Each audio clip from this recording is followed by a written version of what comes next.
What's good, Black Star Podcast? Welcome back to the channel. This is your boy Jared. Have you ever seen a woman get so jealous of her ex-husband because he makes more money than her and she's struggling to pay her bills after she initiated the divorce? Yeah. This video we're going to be reviewing from one R pill. Yeah. It's gonna be one of them days. I tell you what. This woman right here ended her marriage of 23 years.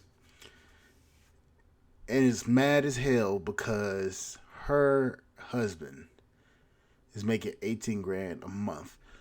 If you don't believe me, check this out. And I'm trying to be happy and trying not to cry. Why? Because my ex has so much money. He makes more than $18,000 a month easily. And now I sit here with the triggers because he's going to the Clemson Notre Dame game with my kids. I can't just randomly afford that. Hell, I can't even get them all in the same room at the same time. So I sit here and I'm going to get through this trigger. I'm going to suck it up, buttercup, and I'll move on. But it's not fair. Like, it's not fair. I'm pissed. Today we're diving into this infuriating tale of a fighter to torpedo apps full fury. And kind of figuring out this new way of life. I was married for 23 years and with that person for 3 years prior. So for a total of 26 years of my life, I have been out of the game of dating, making friends, going out, and stuff like that as a single woman in her 40s. Yeah, I'm 47. So I've raised children. My children are adult children now. And it's kind of interesting because it's so lonely at this stage in life after divorce, especially with older children, because you make all your friends when they're younger, or at least I did. I met my friends mostly through my kids' activities. I was a stay-at-home mom and I took them to practices. I went to school, all that stuff. During my marriage, my weight went up and down. My looks fluctuated depending on health needs or what mental state I was in because of the abuse I was dealing with. And also just having children and being exhausted, literally doing everything. So as your children get older and as you go through changes in life like divorce or anything like that, your looks will tend to change. Mine have obviously changed a little bit. Actually, a lot. I have an autoimmune disease, so I did not have control over my weight for many years. And once they got my medications under control, and then I got out of my toxic environment, and honestly, I find refuge in the gym. I live in the gym. I have always been an athlete. I have always loved to work out. So this is not anything new. Nothing is going to change in like 6 months. When I'm healed, I will always be a gym rat. But it's interesting because I found that, with this new day and age, I've kind of gotten into TikToks and all that stuff, and social media. I'm a photographer. Like, that's part of my job. I'm a visual communications major back in the day. Everything I do is visual. And so this was like something I could grasp to, I could feel, I could see, touch, all that stuff. I've said a million times how I don't connect online, just through text and all that stuff. So it's interesting to me. Some things, and I wanted to bring everybody's attention that I have recently come across and heard a ton. I have had so many people message, comment. I've even had people in my personal life say, "You look expensive," or, "You're really pretty, so you probably, I don't understand why you would complain about that. Like pretty girls can't have problems, or pretty girls can't feel sad about anything." Lots of girls get this. The guy just wants to get that girl's attention. Someone they've seen on social media for whatever reason. She's a girl in their town they know. She has the looks that she wants. Whatever the reason is. But they really don't want anything with that girl. They just want the ego boost, the attention for that moment and all that stuff. And then they move on. And so I've had this happen several times. And I've said to my girlfriends in close confidence, and I'm like, "I don't understand. Like, I don't get it. What am I doing wrong?" And they're like, "You're not doing anything." They knew immediately that you were out of their league. they just wanted you to be the toy. They wanted to, get you and play with this shiny toy that they thought was so pretty, or they thought had all these attributes that they wanted, but they knew they couldn't keep you because they couldn't, you're out of their league. Oh, hell no. You weren't a victim to self. My life. And this next season of the holiday season, I just triggered myself. It's going to be really, really hard. I could be on the ground right now. I'm not going to cry. Because I wanted to kill myself last year. I was in parental alienation through a separation in South Carolina separation law that my ex used everything he could to hurt me.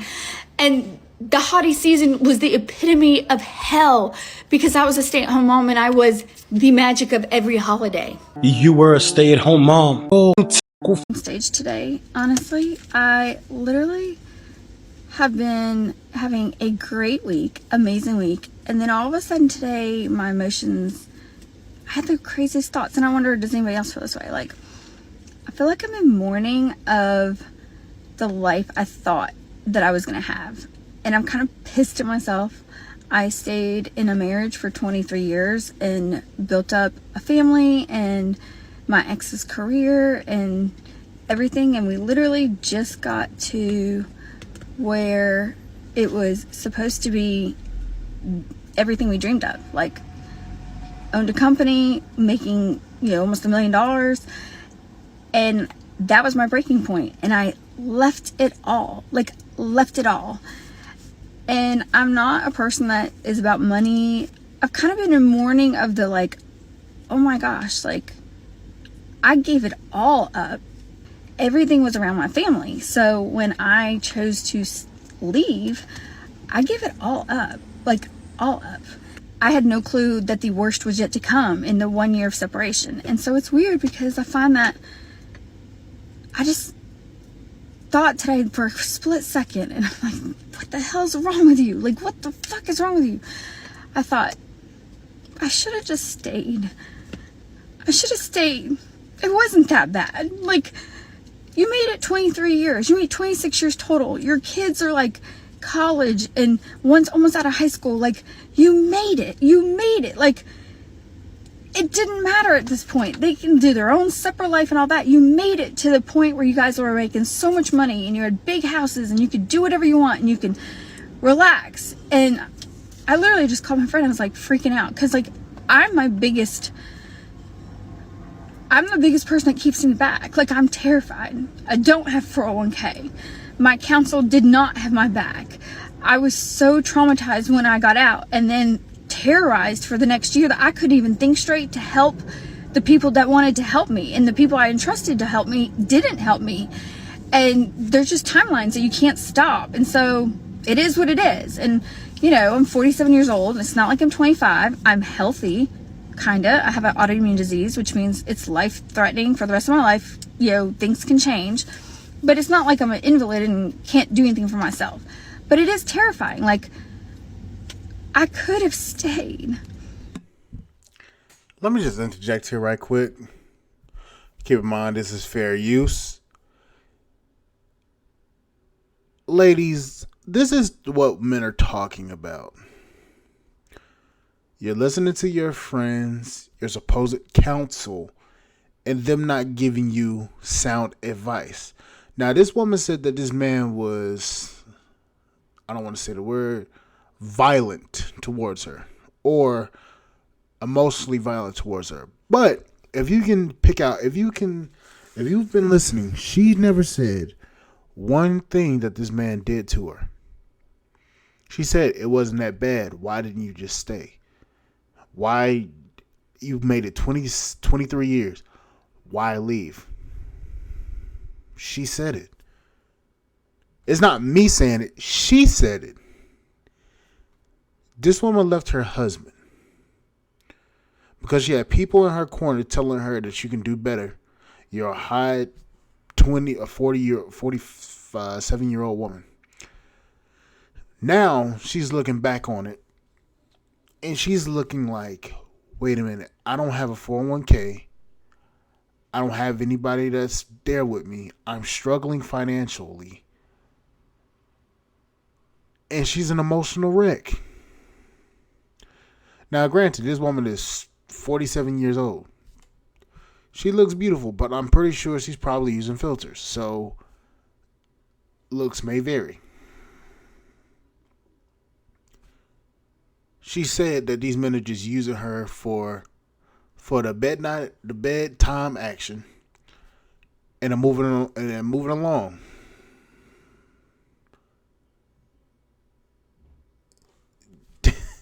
This is what men are warning these women about. And apparently a lot of women don't want to actually listen to what men are saying because they think that we're trying to keep them in a position or a situation to where they can't do anything, which is actually false. Let this be a lesson to the women out there talking about men just want to keep me in the house. This right here is prime example number one. I'm so mad that I think this way. I could have stayed. My life would have been so much easier. I could have just gone and done whatever I wanted. Kind of. I mean, I say that, and then I think as I say that, I'm like, but you couldn't. It's like so weird that my brain thinks that way. And I called my girlfriend and I told her, I was like, I probably should have just stayed. I should have just stayed. It wasn't that bad. And she's like, Jenna, what are you talking about? Like, literally. And then I just keep thinking, I'm like, but I had a huge house and all my bills were paid for and I never had to think how they were going to get paid. My grass was cut. Well, not the last year of separation. But you know what I mean? All the basic things to keep the image up. And I gave up my entire image that I was trained to have for my family for 23 years. Like, I was the stay-at-home mom and I made the image of we were the perfect family. I have beautiful children. They were dressed right. They, did top sports like cheer and football and went to all that stuff. And I was, the cheer mom and, did all that stuff and then did photography on the side just to make money, to make ends meet while he built his career up. And I stayed long enough to just give it all up when it was like right there. And I'm so mad at myself because I'm not this way. I don't think this way. But it is hard to be a single female when you're 47, when your kids are out. It's not like I have little kids. I always say if I had little kids, this would be not even a question because that instinct comes in. My kids, I got little kids. I got to get them up for school. I got to get them to here. I got to get them to there. I got to go to work. I got to do that. I don't have that. I'm literally at home. The worst time of my day is after the gym at night when the house is quiet and silent and I just am in my thoughts. And it's so hard. Like, I'm my own boss. If I don't go to work, if I get sick, nothing happens. And my Jenna Murphy photography would just crumble. And I love what I do. I have a passion for it. I love it. But I'm in my head. Like, I'm literally in my head. And I'm booking shoots and I'm doing amazing. I'm so excited. But every time I think future and long run, I freak out. Because my future was right there. Like, it was solidified. Like, I was comfortable for the rest of my life. Maybe not mentally in my relationship, but financially, I was fine. And I gave it all up to be happy. Maybe I should have just stayed. It was like stable in every other area but that. Like, is my mental health really that important? And then my friends remind me, they're like, yes, like you're just in that crazy in-between stage. And I'm trying to work through it. I'm trying to work through the process. But it's terrifying. It's terrifying to start over at 47. But it's hard to know you gave away. My ex will probably never make less than $1 million every year. And I'm starting over. And basically as if I'm a 20-year-old again. And it just doesn't seem fair. Was severe of Are this year. I'm gonna be honest, the random things that trigger me are the craziest things. I'm sitting in my car, literally sitting in my car, trying to pull myself together because I did what any mom does, and I pulled an emergency drive to my daughter because she needed something, and drove an hour because she's at college to drop something off, and was just so thankful that like I could do it for her and fit her in my schedule. And the littlest thing she said just triggered me, and this is the second time in a week that my child has triggered me without even. Hold on, guys. Let me see if I can try to drown that music out with something. Let me see something. Hold up. Because I am not trying to get a copyright. Let me see. Media source.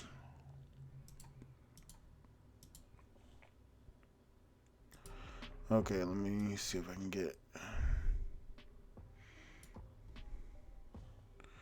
Okay, so that's going to be playing so it can drown out that song in the background. Even meaning to. So we're getting ready to leave, and she's like, well, I'll be home because I'm going to be at the Clemson Notre Dame game because Dad's going to take us all. You think that's nothing, right? Like nothing, right? And it instantly, like she instantly saw a switch in me, and she's like, what's wrong? And I'm like, nothing, because, you know, I don't talk about that stuff. I don't want her to worry. She's like, Mom, what's wrong? I was like, nothing.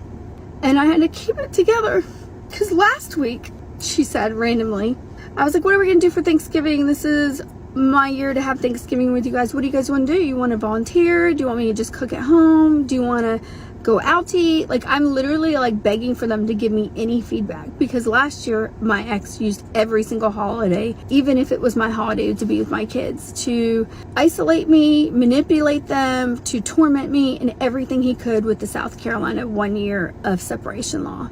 And my lawyer did nothing to help me, and the laws did nothing to help me, and my children were used as weapons. So last week she says, oh, well, Dad said for Christmas we're gonna go to Gatlinburg and be there for the holidays and do Dollywood. That man never once ever went to Gatlinburg or Dollywood ever in his entire life before he met me. That was where my family always went. I'm from Tennessee. That's something we always did. It was a bonding thing. And now that's what he's trying to do. It's like he's taken every single tradition I've ever done and now turned it into his. Everything I've ever done. And the worst part, and the thing that triggers me, is that I'm screwed. Like, I'm not even gonna lie. There's no way to lie about it. Like, I literally was screwed. Now I find myself triggered because during the hardest time of my year last year, of me literally trying to stay alive, me dealing with all the craziness of my ex, the lying, the alienation, him calling me a whore, him having my children call me a whore. Why? Not because I did anything bad, because I wore spaghetti straps and all that. And the only way that he could use my children against me was to say I was on social media. And in some ways, I'm not even helping myself because my brain is so stressed. I'm just trying to, like, don't keep dwelling on it. I keep telling myself, don't dwell on it. Just survive right now. Just get through it. Just get through the holidays. But there's a timeline. And if I don't do stuff by February 8th, I can never fix the situation. But if I don't survive now, I'm literally going to be a complete mess mentally. So I'm trying, like, this is like crazy medium, and I'm trying to be happy and show my kids that, like, life can move on, but the random fucking triggers that have me sitting in a Quick Trip parking lot trying not to cry. Why? Because my ex has so much money. He makes more than $18,000 a month easily, or at least he did. He made almost $1 million the year before we divorced and then lied about it. He has all the money at his fingertips to do whatever he wants, to buy my children, take them on trips, take them on vacations. While I literally have the bare minimum to pay my bills, on top of trying to restart a career because it was a hobby, because I was a stay-at-home mom. And just like he said, I wasn't part of the equation. I was not part of the equation in the entire marriage, this man told me. My role in life was to be the mother of his children and to do anything that was needed for the family while he built his career. I was not part of the equation. So how was that marriage ever supposed to survive when I was fully 100% in trying to make a marriage, a life, a family, and this man never included me in the equation? And then when it was done and I got loose and I tried to survive, that man had been plotting for over a year on how to make my life hell, because he had all the money, all the control. And now I sit here with the triggers. All right, guys. So I'm gonna say this. I don't understand. I don't know exactly what happened in that marriage. I don't think I want to know. Well, I think I do want to know, but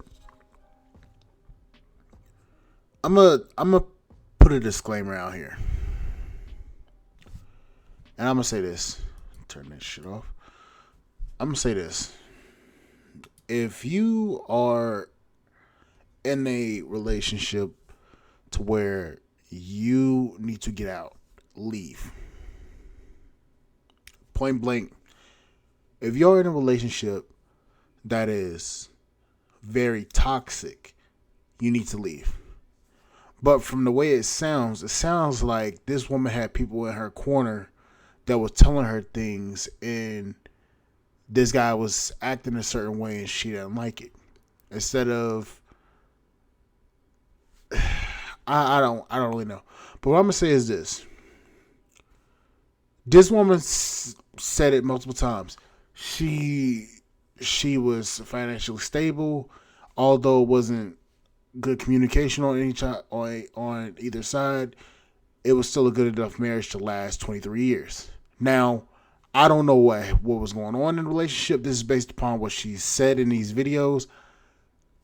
I'm not the judge of this. I don't know everything that happened. To me it sounds like he was a douchebag, but I don't know. But there's women out there that have men that don't put their women through anything like this, yet they get a divorce from their men because they are unhappy. Whether he's not buying her anything or just in general. She's not happy. That is what happens in a lot of these relationships.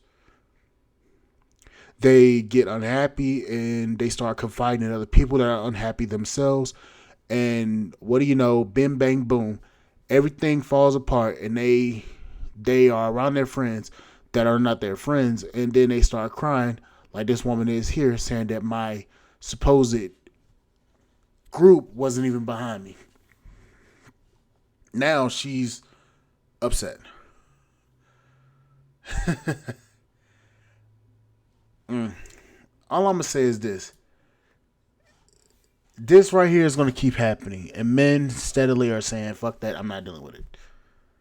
Anyways, like, share, subscribe channel, support the podcast, subscribe.com. I will see you guys on the flip side. Thank you for listening. Bye, guys.